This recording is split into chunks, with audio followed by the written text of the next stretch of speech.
Mas no calendário comum, separou-se esse dia.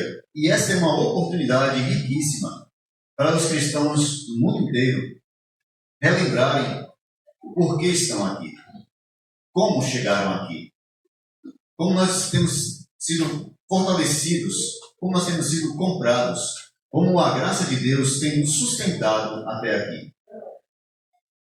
Hoje, comemorando a Páscoa, e infelizmente, até mesmo entre muitos cristãos, tem um coelho que está tomando o lugar de Jesus, né?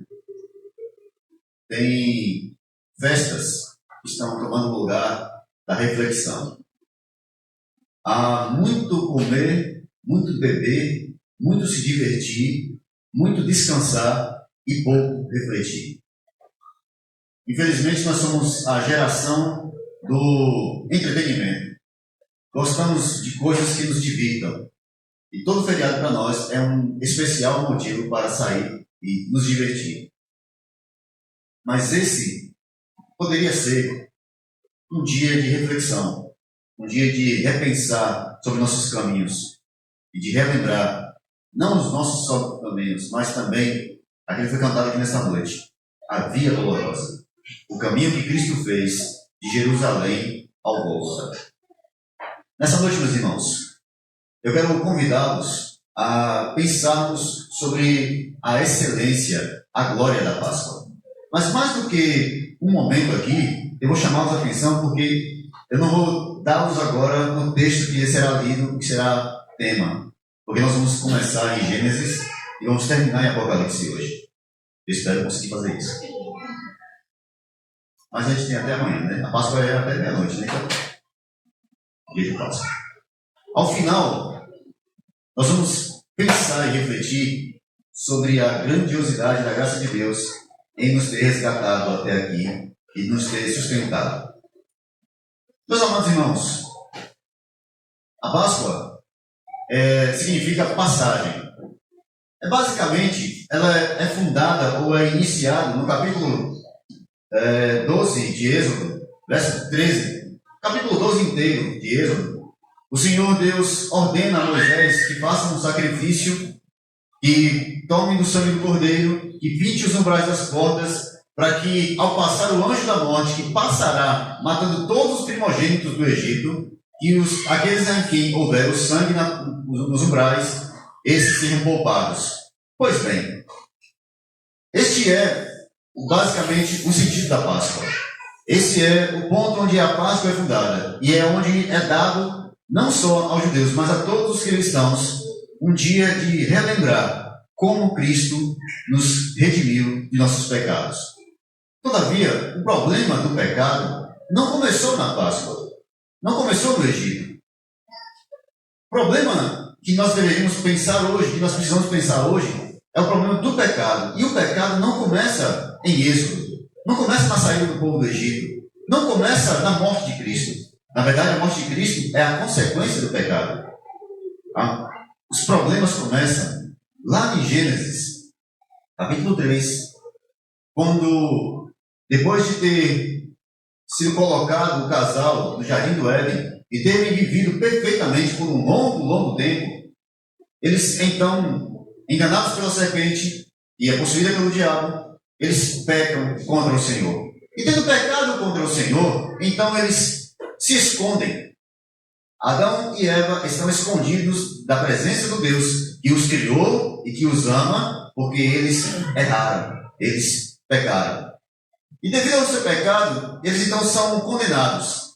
Começando por Adão, o cabeça, depois Eva, a mulher que foi dada a Adão e por quem entra nesse momento que é enganada. E por último, a serpente, que engana os dois e que lança os dois na maldição do pecado. Mas a providência de Deus, no capítulo 3, verso 21, deixa uma nota do quanto a culpa do pecado ainda vai gerar muitas consequências. No verso 21, o Senhor mata um cordeiro, toma da sua pele e faz roupas para Adão e Eva. E eles o cobrem, eles se cobrem. A nudez que antes era natural para eles, agora é ofensiva e não pode, agora eles não podem mais andarem como antes, naturalmente diante do Senhor. Não é só a nudez, era o pecado que entrou no mundo e que deturpou toda a criação. Nada está mais no seu devido lugar. Nada mais é puro, nada mais é santo. Então Deus cobre a eles. E isso ele faz com a pele de um cordeiro. Pela primeira vez, um cordeiro morre para cobrir o pecado, o erro de um homem. Na segunda vez que isso vai acontecer, Gênesis capítulo 22, versos 12 ao 14, Deus chama Abraão, e depois de Abraão já bem velhinho, ele promete a Abraão que lhe daria um filho. Ele já bem velhinho, Sara também bem velhinha, ele então engravida. Sara engravida, tem um filho, seu único filho, Isaac. Isaac é o herdeiro de Abraão. Mas Deus então faz um desafio a Abraão. Deus então chama Abraão e diz: Abraão, pega teu filho, teu único filho, e leva ele ao Monte Moriá. Sobe ao monte, e lá você vai sacrificá-lo a mim. Abraão não questiona, Abraão não pergunta, Abraão não conversa com o Senhor, nem tenta dialogar com o Senhor a respeito dos motivos. Ele toma Isaac e bem cedo, ainda de madrugada, eles caminham para o Monte Moriá. Ele sobe ao Monte Moriá. Isaac no caminho pergunta: pai, estou vendo aqui a lenha, estou vendo aqui o fogo, mas e o cordeiro? Cadê o cordeiro para o sacrifício? Abraão então responde: meu filho, Deus para si providenciará, proverá um cordeiro. Eles sobem, chegando no local, Abraão toma Isaac, o amarra, coloca ele sobre a lenha e ele não questiona. Isaac está para sacrificar seu filho, até que o anjo grita e diz: Abraão, não faças tal, porque já entendi, já sei que você é fiel. E quando Abraão se volta para trás, há um cordeiro preso pelos chifres entre os matos, os arbustos que estão atrás dele. Esse é o cordeiro que Abraão disse: Deus proverá para si um cordeiro que substituirá Isaac e é sacrificado no lugar de Isaac. E ali o cordeiro morre, mas Isaac não. Deus dá a Abraão o substituto de seu filho. Segue então a história, passa-se um longo tempo. Abraão, da geração, vem os filhos de Jacó, que vem a nação de Israel, que da nação de Israel, então, é levada para o Egito. No Egito eles saem, um grande milagre do Senhor, e no livro de Êxodo, capítulo 12, verso 13, que eu já citei aqui, o Senhor envia a última praga. Deus diz a Moisés que enviará 10 pragas, ou as pragas, que endurecerá o coração de Faraó, para que nele seja glorificado. Para que nele o Senhor seja glorificado. Vem a primeira, segunda, terceira, quarta, quinta, sexta, sétima, oitava, nona pragas e o Faraó continua com seu coração empedecido. Não há nada que o toque. Ele não se arrepende. Ele não volta atrás. Então o Senhor diz a Moisés: olha, Moisés, chame o povo, diga a eles que se consagrem, que separem para si por famílias ou juntem as casas que forem suficientes e matem um cordeiro puro, um cordeiro sem mácula, sem mancha, nenhum defeito, um cordeiro puro. Mate o cordeiro, pegue no sangue do cordeiro e passe nos umbrais das portas, porque o anjo da morte passará matando todos os primogênitos do Egito. Mas na porta que houver o sangue nos umbrais, ele passará por cima e não tocará. Assim acontece. O povo se reúne, todos entram para suas casas, e naquela noite o anjo da morte começou a passar por todo o Egito. E em todos os lugares havia morte.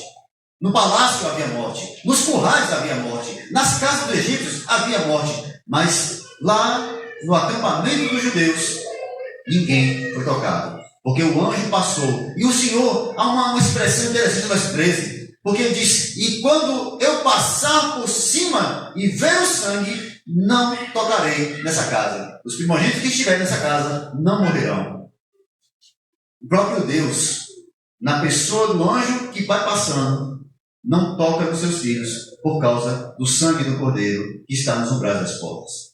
Todo aquele que estava guardado nas portas, coberto pelo sangue, não foram tocados. Ninguém morreu. Passa o tempo. Deus está anunciando que é necessário um sacrifício.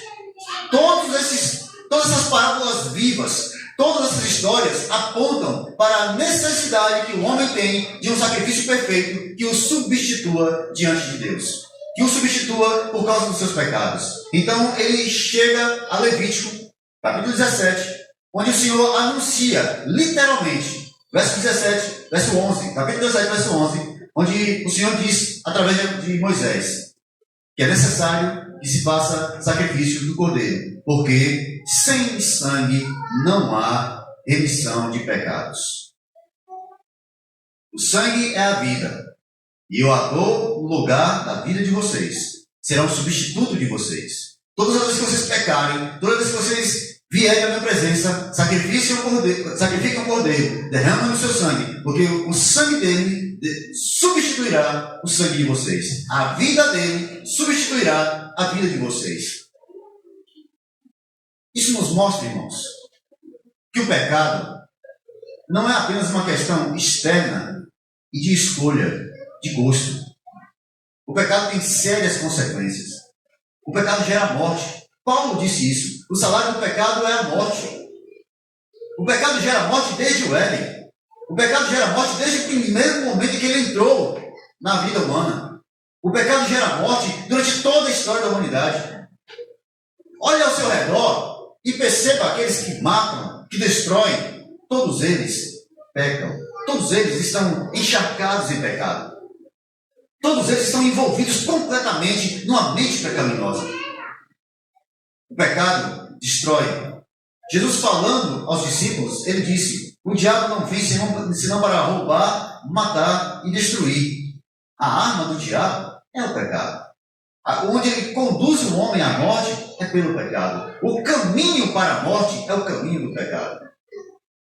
Deus então nos dá um substituto imperfeito ainda, um cordeiro, um animal, para que ele inocentemente substitua pecadores que são conscientes. Um cordeiro que não tem culpa levará a culpa daqueles que, culpados, não se arrependem, mas arrependidos, não podendo morrer, porque o homem que morre em seus pecados morre eternamente, está condenado para sempre. Então o Senhor o substitui provisoriamente. O problema do sacrifício do cordeiro é que todos os anos era necessário fazer novamente. Apresentava-se o sacrifício, voltava-se outra vez, e era aquele mesmo homem pecador. O cordeiro morria, mas o pecador continuava vivo, e o pecado mais forte cada vez. Era necessário que alguma coisa, que houvesse uma intervenção para que o pecado morresse. Não bastava o cordeiro morrer. Não era possível que o homem morresse. Então o pecado tinha que morrer. De alguma forma, tinha que ser morto o pecado. Mas como matar o pecado? Se ele entrou através do homem, se por Adão entrou o pecado no mundo, e pelo pecado de Adão passou a todos os homens a morte, como então agora substituir Adão? Eu não posso substituir Adão. Quem então poderá substituir Adão? O livro de Hebreus, capítulo 9, versos 11 ao 22, o autor de Hebreus faz uma explanação belíssima sobre o sacrifício de Cristo, sobre o sacrifício do Cordeiro.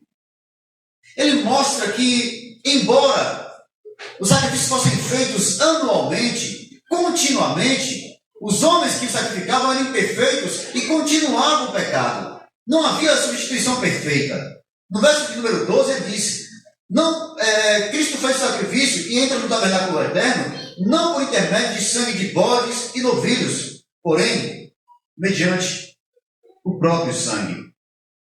Ele entrou no Santo dos Santos, de uma vez por todas, conquistando eterna redenção. Há um sangue muito mais poderoso, muito mais limpo, muito mais precioso, perfeito.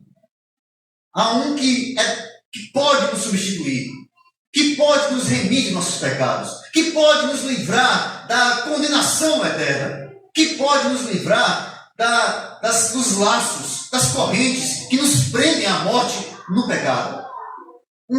Somente Ele. Só que há necessidade de sangue. Às vezes a gente comemora no Natal o nascimento de Cristo.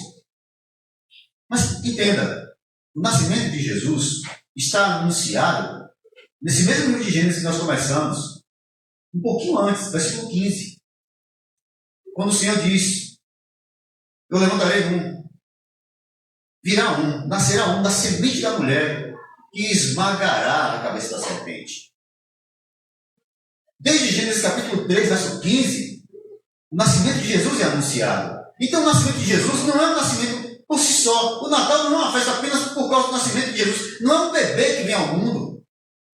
Não é mais uma criança que está nascendo. Da mesma forma, o seu ministério, as suas pregações, não era apenas de um bom mestre. Há um propósito em tudo aquilo que Jesus está fazendo. E qual é o propósito? O autor de Hebreus vai dizer: por esse motivo, qual motivo? Todos nós pecamos. Então, Cristo é mediador de uma nova aliança, para que todo aquele que são chamados recebam a promessa da herança eterna. Cristo é o elo de uma aliança eterna. Mas essa aliança só pode ser feita pelo sangue do Cordeiro. Onde está o Cordeiro? João, capítulo 1, verso 29. O evangelista João, testemunhando do profeta João, do João Batista, diz que ele estava à beira do rio Jordão, batizando, e ele vê Jesus vindo em direção a ele. E ele diz: olha, esse é o Cordeiro de Deus que tira o pecado do mundo. Ele é o Cordeiro. Há um Cordeiro perfeito. Esse Cordeiro estava entrando no mundo, e João diz: é ele que é o Cordeiro de Deus. Não os cordeiros que vieram antes. Não o cordeiro que foi morto para cobrir a nudez de Adão e Eva. Não o cordeiro que foi morto por Moisés e foi coberto de sangue nos umbrais. Não os cordeiros que eram mortos nos sacrifícios continuados de Levítico, de Números, de Deuteronômio, até os dias de Jesus. Não o cordeiro apenas. Este é o Cordeiro. E quem fará o sacrifício? O próprio Deus. Lucas capítulo 23, verso 46. A exclamação de Jesus. O Cordeiro de Deus, que vem para o sacrifício perfeito, Jesus, o Cordeiro de Deus, caminha pela via dolorosa, carrega a sua pesada cruz, uma cruz que não era pesada porque era madeira, uma cruz que era pesada porque ali havia pecado, maldição. Era Deus se fazendo maldito por causa da maldição do pecado dos homens.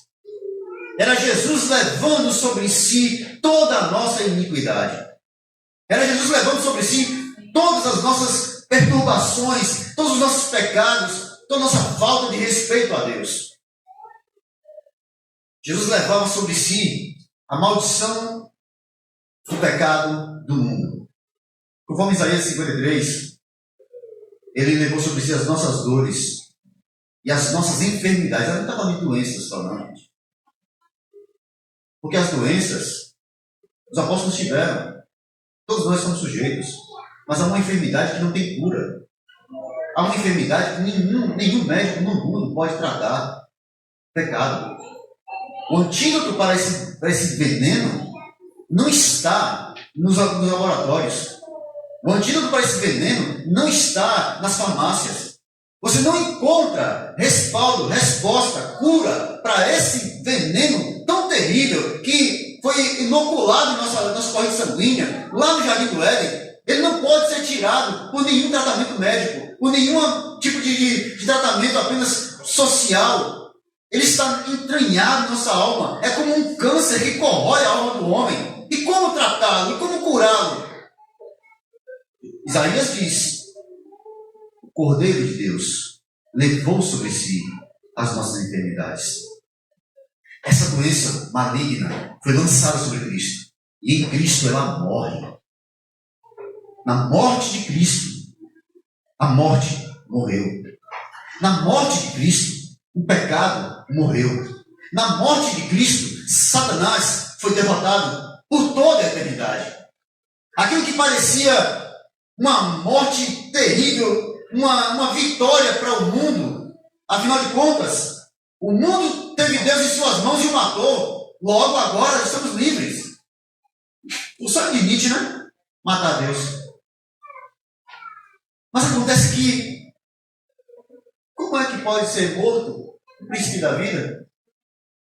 Como matar aquele que diz, haja, e tudo acontece? Como tirar a vida daquele que doa a vida, que emana a vida? Como encerrar a história daquele que escreveu a história do início ao fim? Como prender o príncipe da vida em um túmulo de pedra? As rochas, as próprias rochas, se moveriam e se abririam para que ele saísse. A morte não pode segurá-lo, não pode prendê-lo, porque ele é senhor dela. A vida está nele e a vida emana dele, das suas palavras, da sua presença. Ele não pode ser morto. Então, como foi cantado, como foi falado nessa noite, morte, onde está a tua vitória? Onde está a morte? A tua alegria, o teu aguilhão, não era o pecado? Pois bem, o pecado morreu na cruz. Cravada foi na cruz toda a cédula que era contra nós, toda a condenação que era contra nós, tudo aquilo que nos condenava por toda a eternidade, cravado na cruz de Cristo. E na sua morte ele carrega tudo aquilo. Então no verso 46 de Lucas 23, há um brado. Jesus grita. João não diz o que ele grita. Mateus também não. Marcos silencia. Mas Lucas diz que o Senhor, naquele instante, diz: Pai, em tuas mãos entrego o meu espírito. E expira. Silêncio. A partir daquele instante, Cristo estava morto. E parecia uma coisa impensável. Trevas, densas trevas, terremotos, corpos de santos vistos nas ruas. Há uma comoção na natureza porque alguma coisa está fora do lugar. O Criador está morto? Como assim? Aquele que nos trouxe à existência não existe mais? Aquele que trouxe tudo do nada, da não existência, ele trouxe tudo e fez tudo pelo seu falar. O Verbo de Deus, a palavra viva, encarnada, está morta? Alguma coisa está fora do lugar. Há um sábado de silêncio, sim, de medo, de temor. Mas, Lucas capítulo 24, verso número 5. As mulheres vão ao sepulcro, no domingo da manhã, bem cedo, madrugada ainda. Preocupadas em como iriam cuidar do corpo de Jesus. Não deu tempo, sexta-feira foi muito corrido. Nicodemos e José de Arimateia estavam correndo contra o tempo para poder sepultar Jesus antes das 6 horas, porque era o Shabá, então tinha que correr contra o tempo, não dava tempo de preparar o corpo dele, só de tomá-lo da cruz, arriscando a própria honra, tomar ele da cruz, pedir a Pilatos a autorização, levá-lo para o sepulcro, colocá-lo lá, depois cuidaria dele. Domingo de manhã, quem vai rolar aquela pedra, quem vai tirar aquele obstáculo para que a gente cuide do corpo do mestre, para que a gente trate o corpo do mestre? Ao chegar lá, não encontram o mestre, encontram, segundo Lucas, um anjo sentado em cima da pedra. Segundo Mateus, 2 anjos lá dentro. Segundo Marcos, um raio. Havia uma presença divina, sobrenatural, poderosa no sepulcro. Mas a rocha não estava lá no lugar. E os soldados, perplexos, não sabiam o que dizer. Onde está o mestre? Para onde levaram o corpo? Quem tomou ele? Olha, tem um homem ali, deve ser o chefe do jardim, o que toma conta, o administrador aqui do jardim, do cemitério. Vamos perguntar para ele: Senhor, onde colocou o corpo do mestre? Maria. E ela responde: Rabone. Ele não está morto. O anjo já tinha avisado para ela: vocês estão procurando um vivo entre os mortos? Ele não está mais aqui. Ele já ressuscitou. Vão, anunciem a nossos irmãos. Elas ouvem Jesus e elas correm para casa. E eles anunciam aos discípulos. E todos agora sabem que ele ressuscitou. Mas ainda tem uma dúvida. Até que ele se apresenta no meio de todos eles e diz: paz sejam convosco. Estou vivo. Ainda tinha um lá, um que não foi para a reunião, né? Não foi para o culto naquele dia. Tomé estava com dor de cabeça, né? Sei lá. Não foi para a igreja. Perdeu aquele momento. E foi falar para ele: Tomé, nós vimos o Senhor. Nós estivemos com ele, ele já ressuscitou, Tomé. Se eu não tocar nele, se eu não colocar minha mão do lado dele, eu não creio. Segundo dia, culto de novo, Tomé estava bem nesse dia, foi para a igreja. Está lá todo mundo reunido. Quem se apresenta? Jesus de novo. Dá um susto em todo mundo, né? Paz seja convosco. Tomé, vem cá, toca aqui. Olha a minha mão. Não sejas incrédulo, mas crente. A resposta de Tomé pode parecer para nós que Tomé era um homem incrédulo, duro, mas a resposta de Tomé: Senhor meu e Deus meu. Oi. Tomé sabia com quem ele estava falando. O Mestre, o Senhor, Deus encarnado, vivo. Passou-se vários dias, 40 dias ao todo. Jesus visitou todos os seus discípulos. 500 pessoas ao todo lhe viram, conforme Paulo relata. Todo mundo viu Jesus. Atos capítulo 1, verso 9. Jesus então se despede dos discípulos e sobe aos céus. E nos céus ele então é coberto pelas nuvens. E é a última vez que os discípulos o veem em carne. Ali se encerra, aqui na terra, a história da Páscoa. Porque a Páscoa não se encerra no túmulo. A Páscoa não se encerra no domingo pela manhã na ressurreição. A Páscoa não termina no domingo de manhã. A ressurreição de Jesus não foi uma ressurreição para apenas ele voltar à vida, se tornar vivo de novo, estar vivo outra vez. Não. Há um propósito maior, muito mais sublime, muito mais poderoso. E qual é o propósito? Apocalipse, capítulo 1, verso número 9. Ele é elevado aos céus. Perdão, capítulo 5, verso 5. Ele é elevado aos céus. E aquilo que os discípulos não viram aqui na terra, porque a nuvem cobriu, Apocalipse capítulo 5, verso 5. Enquanto tudo está acontecendo, no céu está havendo uma assembleia. E é um livro na mão de Deus Todo-Poderoso. Um livrinho. E ninguém, absolutamente ninguém, nem nos céus, nem na terra, nem debaixo da terra, ninguém, absolutamente ninguém, nenhum anjo, nenhum arcanjo, ninguém pode sequer olhar para o livro. De tão santo, de tão puro, de tão glorioso. E é na mão de quem ele está? Ele está na mão de Deus. Quem pode tomar esse livro da mão do Deus Todo-Poderoso? Ninguém. João chora. O anjo o consola. Veja, olha quem está chegando. Eis o leão da tribo de Judá, a raiz de Davi, que venceu e pode tomar o livro e abrir os seus selos. Ele é agora o Senhor da história. Jesus não ressuscitou, irmãos, apenas para ter um feriado, não. Jesus não ressuscitou apenas para nós termos um domingo de comemorações. Jesus ressuscitou para tomar a história em suas mãos, para reger a história com vara de ferro, para conduzir toda a história até o fim. Ele vive, ele governa, ele voltará. É isso que a Páscoa nos anuncia, que Cristo vive eternamente. Agora eu quero chamar a você para o texto que nós queremos passar nesta noite. É só você chegar agora. Já terminando a mensagem? Apocalipse capítulo 19.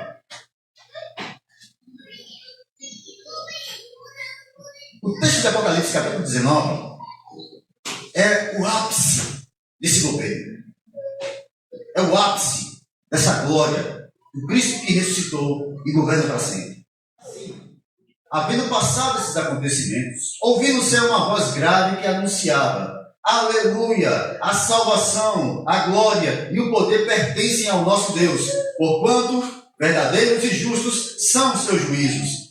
Ele condenou a grande prostituta que corrompia a terra com a sua sedução, e das mãos dela vingou o sangue dos seus servos.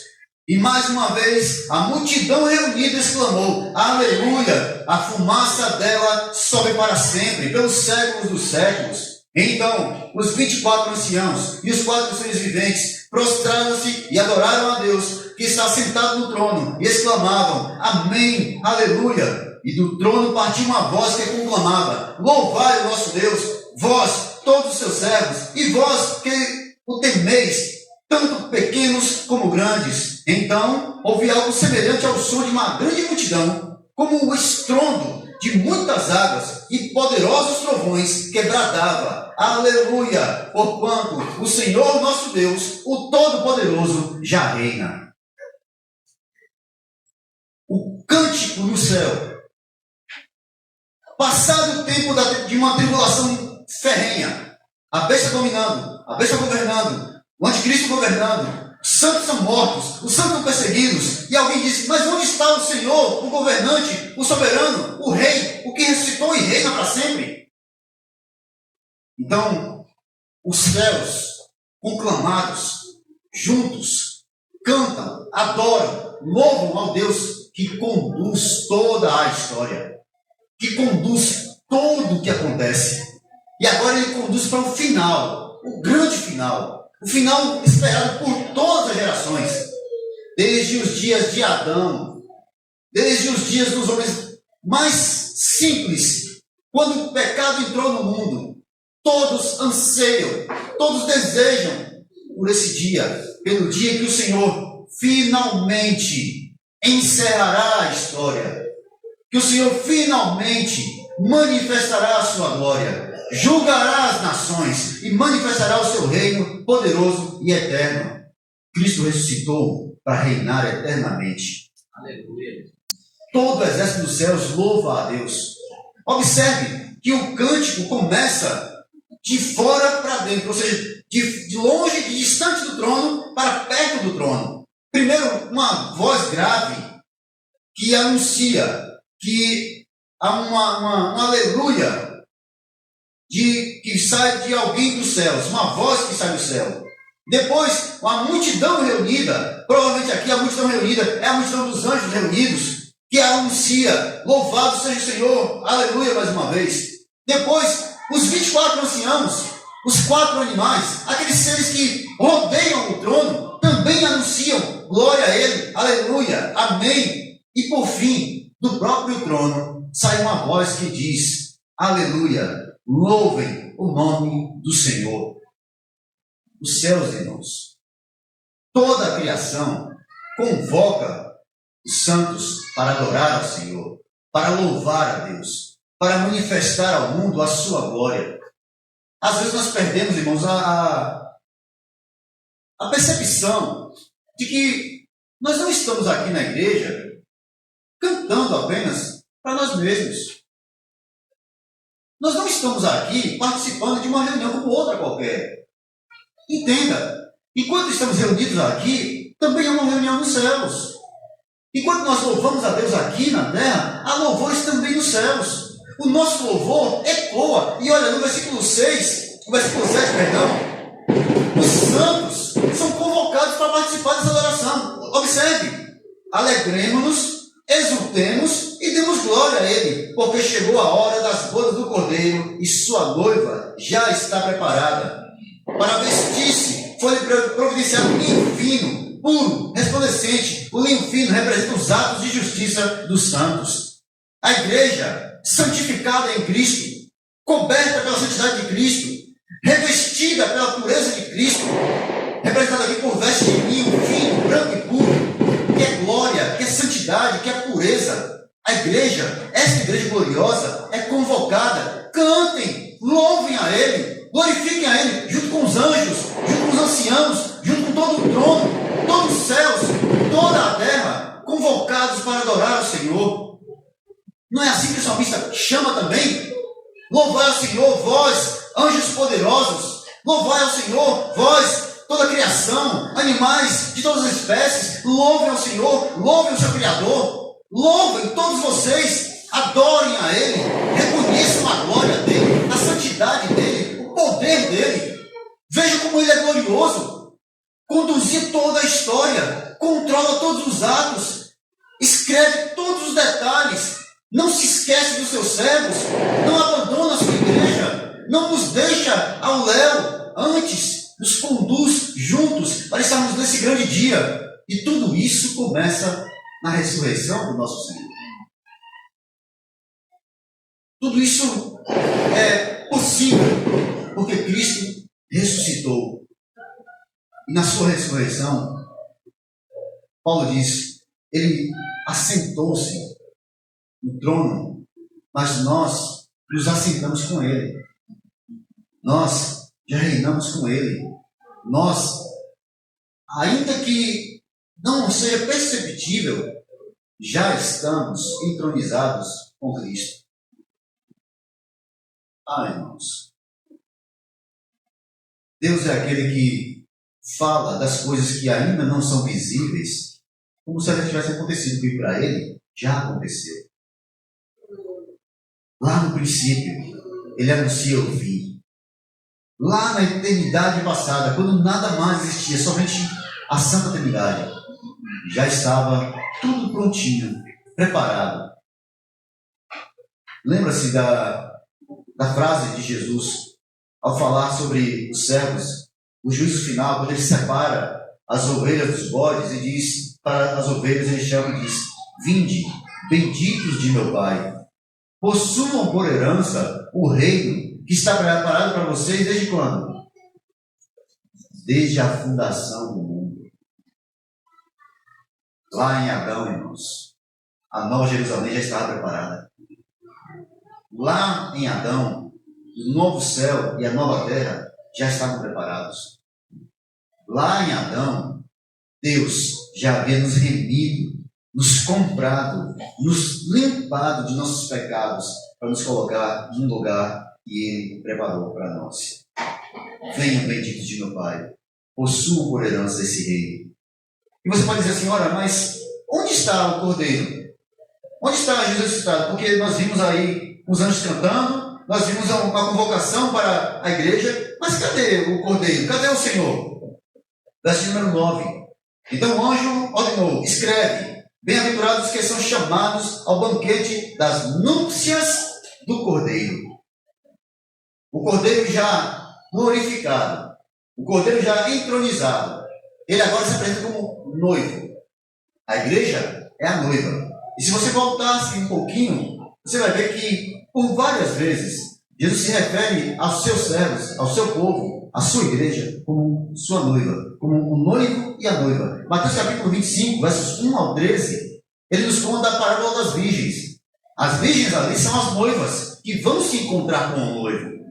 Elas são preparadas para encontrar-se com o noivo. Elas são adornadas para encontrar-se com o noivo. É o casamento, é o ajuntamento.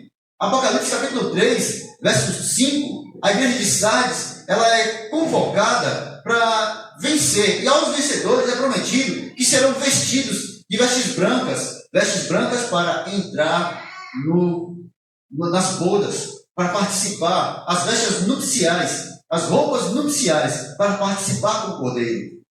Apocalipse capítulo 3, verso 18, o Senhor aconselha a igreja de Laodiceia que compre dele roupas brancas, vestes brancas, as mesmas vestes de linho puro, branco e fino, que foi falado que os santos estavam vestidos. Vistam-se, adornem-se. E esse vestir-se não é de nossas obras. Não somos nós que nos vestimos com essas roupas. É Cristo que nos reveste com essa santidade. As roupas é a santidade de Cristo, é a pureza de Cristo, é o sacrifício perfeito dele, que nós somos incluídos nele, então nós somos revestidos de santidade, e nessa santidade então podemos entrar nesse trono.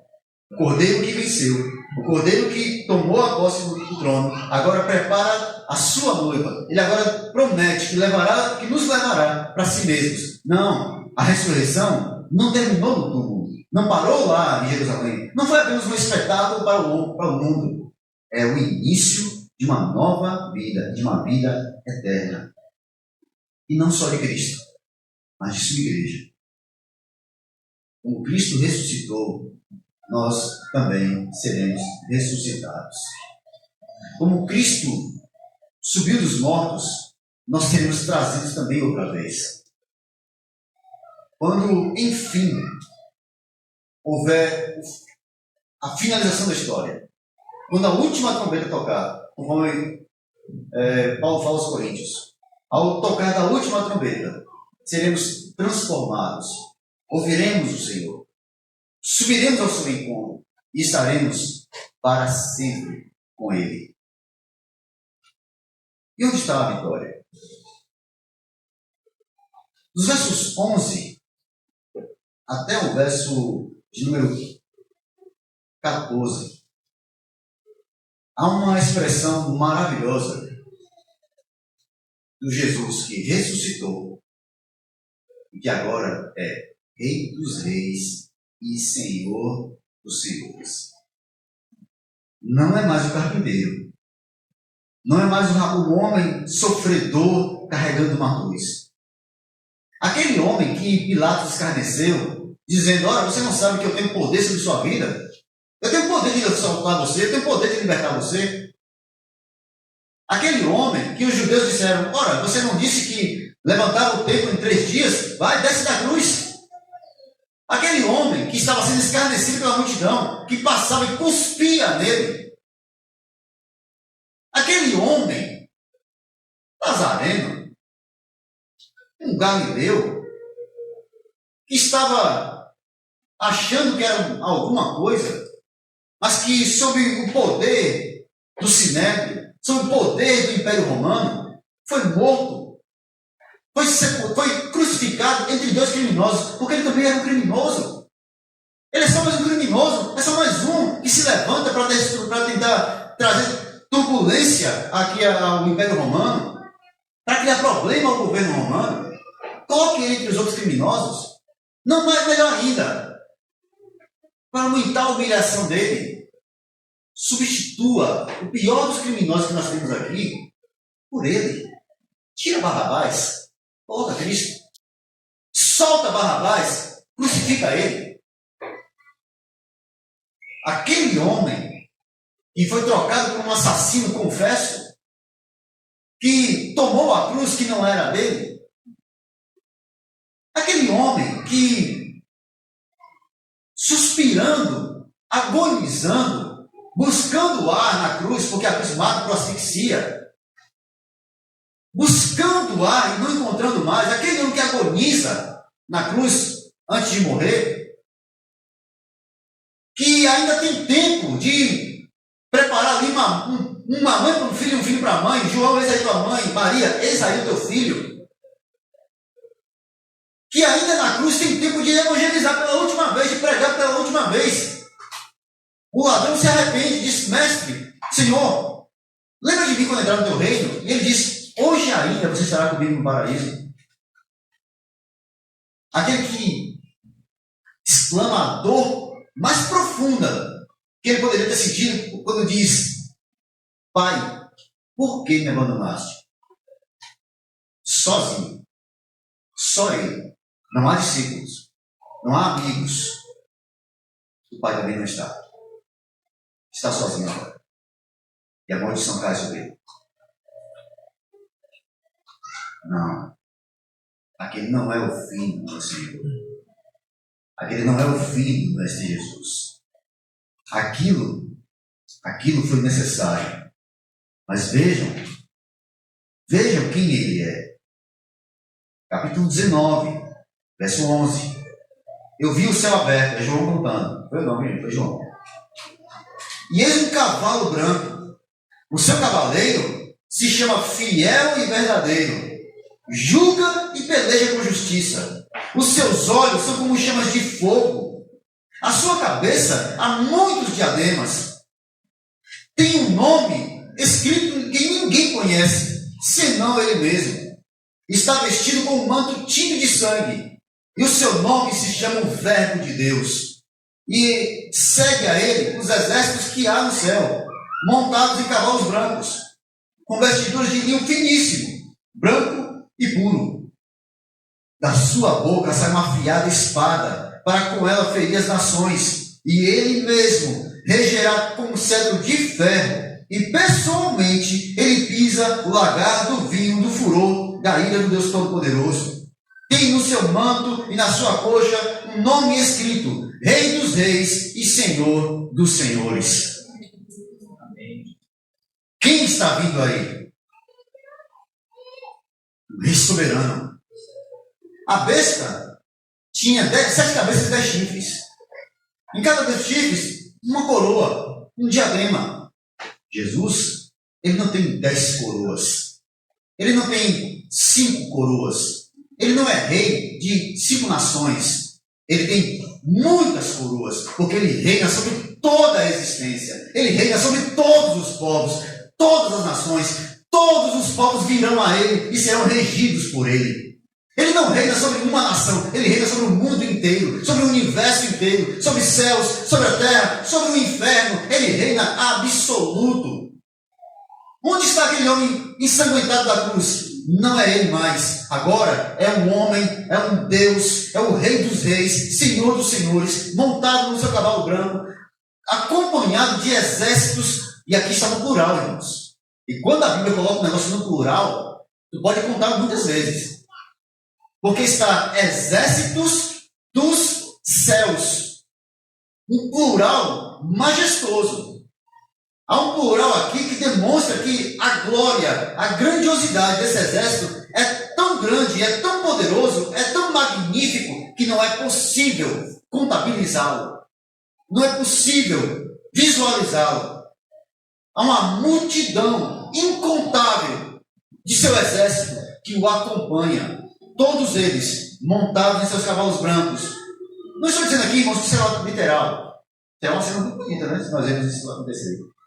Céu se abrindo e Cristo montado num cavalo celestial. Tem cavalo celestial? Essa raça é nova, né? Cavalo celestial. Sendo acompanhado por exércitos celestes. Milhares de milhares, milhões de milhões de anjos. Lembra de Apocalipse capítulo 1? Quando nós apresentamos aqui os céus adorando ao Senhor, Jesus glorificado. Lembra a conta lá? E o seu número é de milhares e de milhões de milhões. Que número de quê? Número dos anjos que servem ao Senhor. Número dos seus exércitos. É esse exército que Jesus vem à frente. Cadê o Império Romano? Cadê o grande Império Romano? Cadê o poder bélico das grandes nações? Onde estão as grandes bombas? Traga suas bombas atômicas. Traga suas bombas de plutônio, de sei lá o que mais. De urânio, de Netuno, Saturno, sei lá o que. Traga todas as suas bombas, traga todas as suas armas. Preste atenção, irmãos. Esse Senhor, esse soberano, ele não vem para uma guerra. Irmãos, não haverá nenhuma guerra. Cristo não vai guerrear com ninguém. Os exércitos até se reúnem. Observe. Verso 19. A besta, Satanás, né, com seu grande exército, reúne todos os povos da terra. Envia a besta e os reis da terra. Os reis no plural, todos eles. Com seus exércitos no plural, todos os exércitos, congregados para pelejarem contra aquele que estava montado no cavalo e contra o seu exército. Verso 20. A besta foi aprisionada, com ela o falso profeta, e que fazia sinais que enganava a todos, que seduziam aqueles que receberam a marca da besta e eram os adoradores da sua imagem. Os dois foram lançados vivos dentro do lago de fogo que arde como enxofre. E o restante? Cadê o exército? Os restantes foram mortos com a espada que saía da boca daquele que estava montado no cavalo. E todas as aves se fartaram de suas carnes. Não há guerra. O Senhor vem na sua glória. Prende outra vez a grande besta, o falso profeta. Encarcera eles. Eles não têm nenhuma resistência, não podem resistir, não tem como resistir. Ele é Deus, ele não é alguém parecido com eles, não é alguém do naipe de Satanás. Satanás não tem como lutar contra ele. Ele é obediente a ele, Ele serve ao Senhor, ele obedece suas ordens. Até para ele agir, ele precisa de permissão. A Apocalipse está cheio de permissões de Deus para que Satanás fizesse. Que há autorizações, ele precisa de autorização para agir. Como ele vai resistir agora àquele que vem em glória e diz: acabou para você. Game over para todo mundo. Acabou. Encerra a tua história. E aqueles grandes exércitos? Eu gosto da expressão de Paulo. Paulo tem uma expressão que eu acho magnífica. Magnífica. Paulo diz lá no livro de Efésios. Isso mesmo? Paulo diz assim. Efésios não, 2 Tessalonicenses. 2 Tessalonicenses, capítulo 2, versos 11 a 13. É isso mesmo. Capítulo 2, versos 7 e 8. Na realidade, o ministério da iniquidade já está em ação. Paulo está falando aqui do anticristo.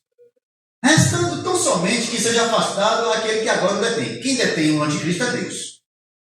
Não é a igreja, não é o Espírito Santo que está aqui e vai ser tirado. Quem detém o anticristo, quem detém o diabo, quem detém a ele, é Deus. Deus ainda não autorizou que ele faça o que ele quer fazer. Quando ele quiser, ele autoriza. Então, será plenamente revelado o perverso, a quem o Senhor Jesus matará com o sopro da sua boca e destruirá pela gloriosa manifestação da sua vida. Da mesma forma que ele diz, haja, e tudo vem à existência, ele simplesmente fala e Satanás já não existe mais.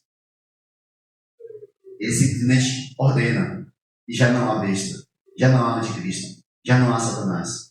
Eles simplesmente são lançados ao lago de fogo e vão perecer para sempre lá. Há uma ordem dele direta e acabou para eles. Não há resistência à voz dele, não há resistência à ordem dele. Ninguém pode resisti-lo.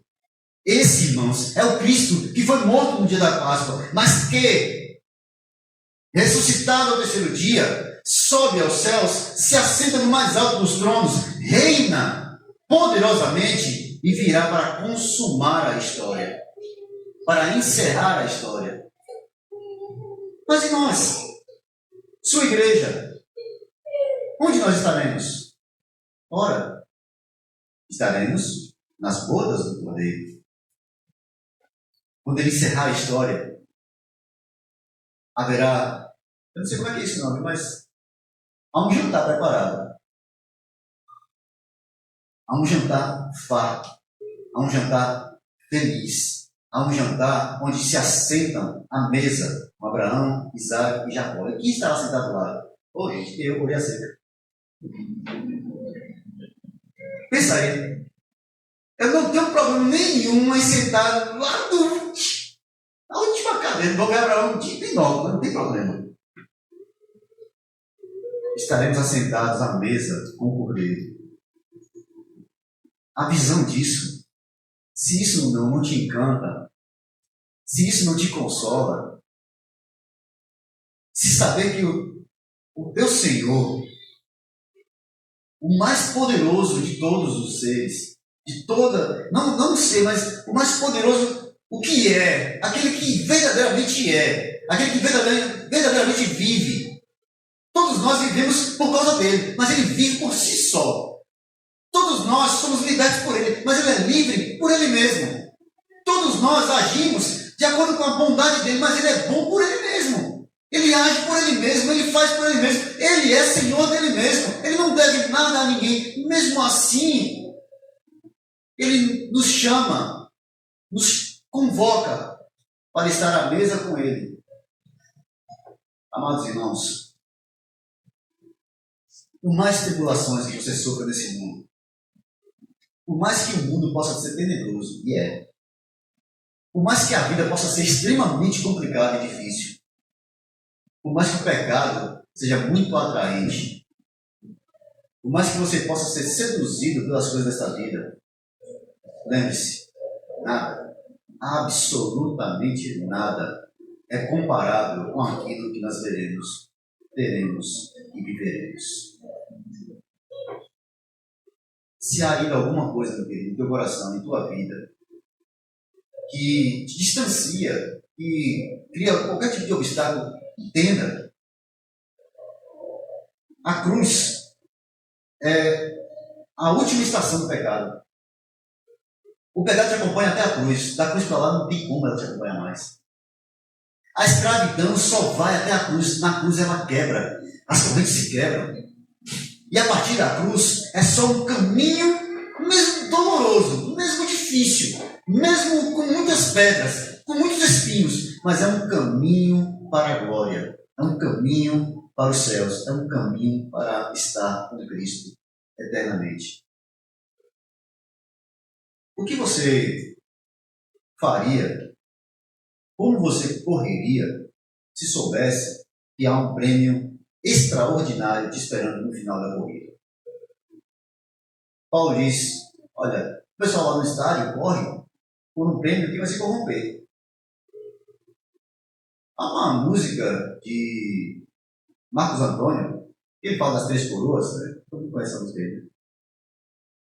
E uma coisa interessante que eu acho nessa música é que, de qualquer forma, toda coroa, todo prêmio, toda glória humana perece, passa, acaba. Onde estão os atletas do século passado? Alguém se lembra deles? Um ou outro, né? Só Pelé, que está quase 100 anos ainda, está por aí. Aparece de vez em quando. Onde estão os grandes impérios? Cadê Alexandre, Júlio César, Tito? Onde estão os grandes conquistadores? Cadê Gengis Khan? Alguém tem notícia dele aí? Não. Todos os impérios caíram. Todos os impérios passaram. Todos os grandes atletas do mundo se foram esquecidos. Todos os grandes nomes do mundo, em algum momento, é esquecido. Mas aquele que reina eternamente, ele não precisa ser lembrado, ele precisa ser conhecido. Conhecido por sua igreja. E um dia conhecido pelo mundo todo como Rei dos Reis e Senhor dos Senhores. Eu encerro essa noite com a expressão maravilhosa do apóstolo Paulo, escrevendo aos Filipenses, capítulo 2, versos de número 5 ao 7. Tende vós, irmãos, o mesmo ânimo que houve em Cristo Jesus, o qual, tendo plenamente a natureza de Deus, não teve por usurpação ser igual a Deus, mas, pelo contrário, esvaziou-se a si mesmo. E, achado na forma de homem, humilhou-se até a morte, e morte de cruz. É uma descida radical. Calma. Vamos voltar. Pelo que Deus o exaltou soberanamente. E lhe deu um nome que está acima de todo o nome, para que ao nome de Cristo se dobre todo o joelho dos que estão no céu, na terra e debaixo da terra, e toda a língua confesse que Jesus Cristo é o Senhor, para a glória de Deus Pai. Que Deus e Cristo nos abençoe, meus irmãos, e que o Espírito Santo do Senhor nos faça todos os dias lembrar dessa certeza absoluta.